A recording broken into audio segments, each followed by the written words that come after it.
Why are we getting involved? Well, I'm going to leave that to our experts to explain. First, Gregg Carlstrom, Middle East correspondent for The Economist, who's based in Dubai. Good morning to you, Greg.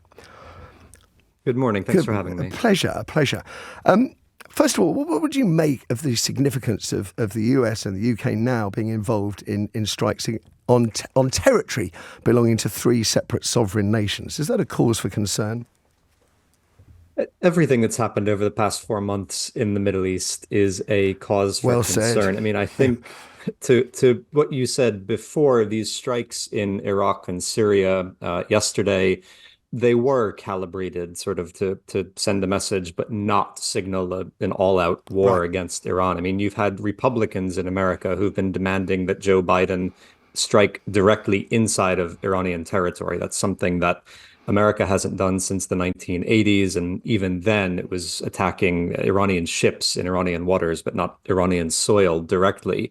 The Biden administration has ignored those calls. It's bombed targets in Syria and Iraq that America has been bombing for years. Honestly, some of these locations going back to the Obama administration have been the targets of American airstrikes. So I think no great surprise that this was how America chose to respond, but it's yet another escalatory step after 4 months of escalation across the region. Where are we going from here? Because so far, the Houthis, for example, every time they suffer a strike, just say, we're going to come back harder. I asked Grant Shapps 2 weeks ago, I said, if this continues, what is the plan? Do we just continue making strikes against them? And if so, what is the plan again? Where does it lead to? Do you have any idea? There's not really a plan. I mean, when you speak to American officials, when you speak to British officials, people throw around the word deterrence a lot, that these strikes are meant to deter the Houthis from attacking commercial ships in the Red Sea. They're meant to deter Iranian-backed militias from attacking American troops. But as you say, clearly that isn't working. We're almost a month now into this campaign of Anglo-American strikes against the Houthis, and they continue to fire ballistic missiles and use drones to attack ships. They're determined to keep this up at least so long as the war in Gaza continues. And so if deterrence isn't working, then what is this meant to achieve? There are some people in the Pentagon who say the idea is to degrade their ability to carry out these attacks. So if you blow up enough of the Houthis' anti-ship missiles, they won't have any more left to fire at commercial ships. But you get into what could be a very long game of whack-a-mole then, where you're trying to find individual weapons scattered across large countries and held by a constellation of militias. Bringing Greg back to the situation in Iraq, one of the things I was reading yesterday is, I was trying to sort of hint at earlier, is the fact that you've had Iranian militias operating in Iraq for quite a long time, fighting what was perceived as a common enemy. And those militias were brought under an Iraqi umbrella, the Population Mobilization Forces, the PMF. And one of the spokespeople for the Iraqi government last night said, and I'm quoting directly, the American side intentionally engaged in deception and distortion of facts, stating coordination with Iraqi authorities. This is an unfounded claim crafted to mislead international public opinion and evade legal responsibility for this condemned crime according to international laws and principles.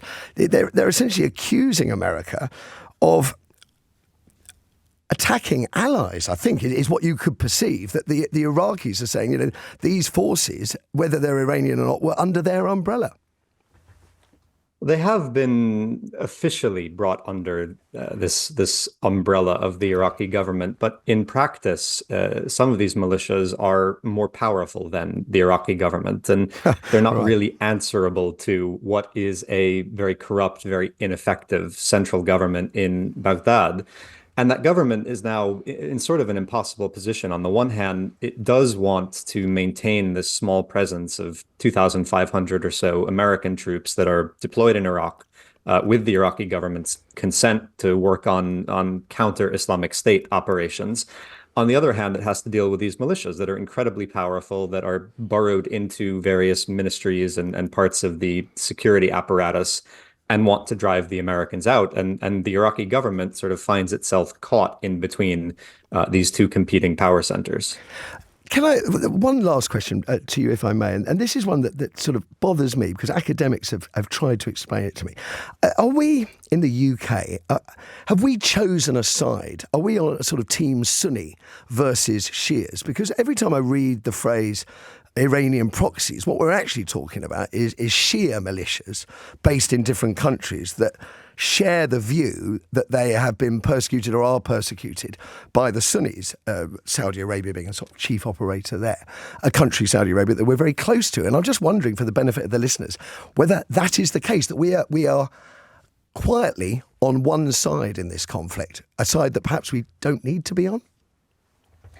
No, I think if you look at this, it's not really a religious thing. I mean, if you look at a country like Lebanon, for example, the Shia are probably the largest demographic group in Lebanon, although no one is sure because there hasn't been a census for almost a century. And yes, historically, they were a downtrodden community, but they now control the most powerful political and military organization in the Lebanese government, which is Hezbollah. If you look at Iraq, they are a clear majority of the population there. The prime minister is Shia. They're not really in a position now where they are a downtrodden minority, which arguably was the case. My point being that Iranians can operate within Iraq because the Iraqi government being majority Shia, or the Iraqi country being majority Shia, would be more open to that possibly than having forces from a Sunni supporting nation or a Sunni majority nation there.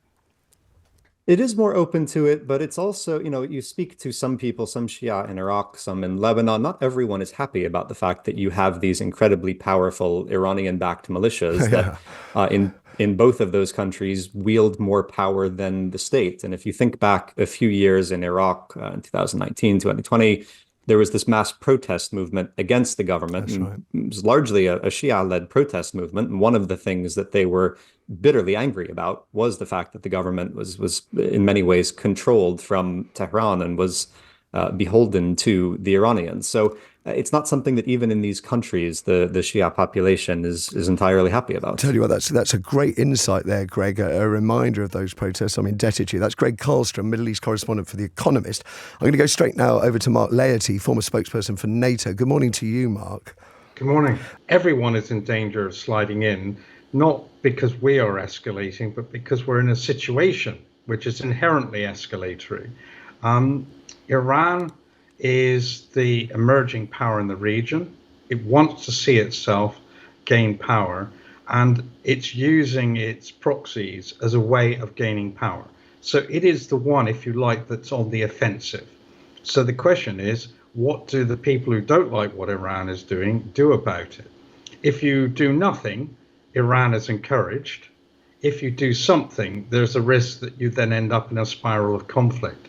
So in that sense, Britain, the US, all of us are in a kind of dilemma. The military have a concept for it, which is escalation dominance. Who controls the pace of escalation? And alongside that's another familiar phrase, which is weakness is a form of provocation.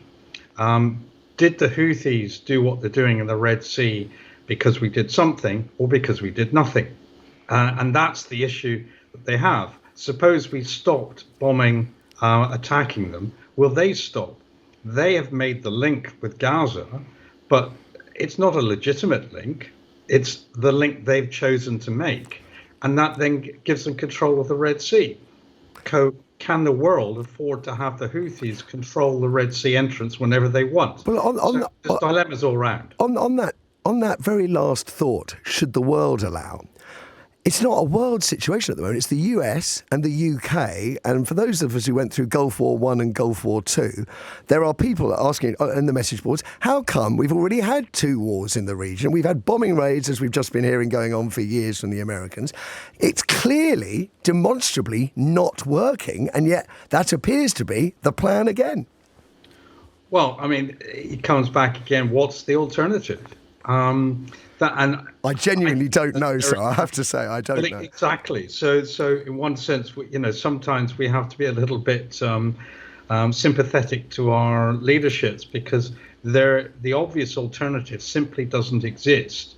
The Red Sea cannot afford to be blocked by the Houthis whenever they want it to be, for whatever reason they want it to be.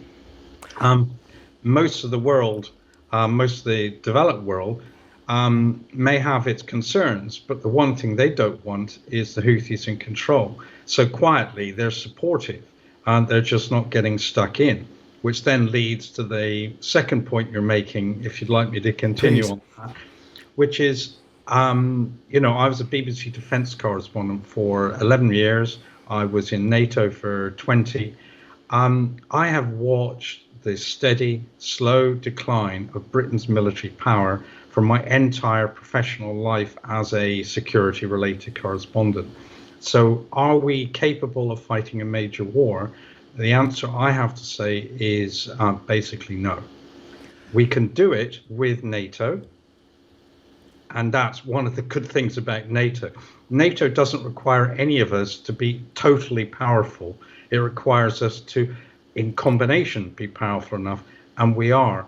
But Britain was meant to be one of the lead nations, and there's no question that our military power has steadily declined. And in size terms, look at the casualties in Ukraine. Yeah. Our army would have been basically Absolutely. destroyed 3 or 4 times over.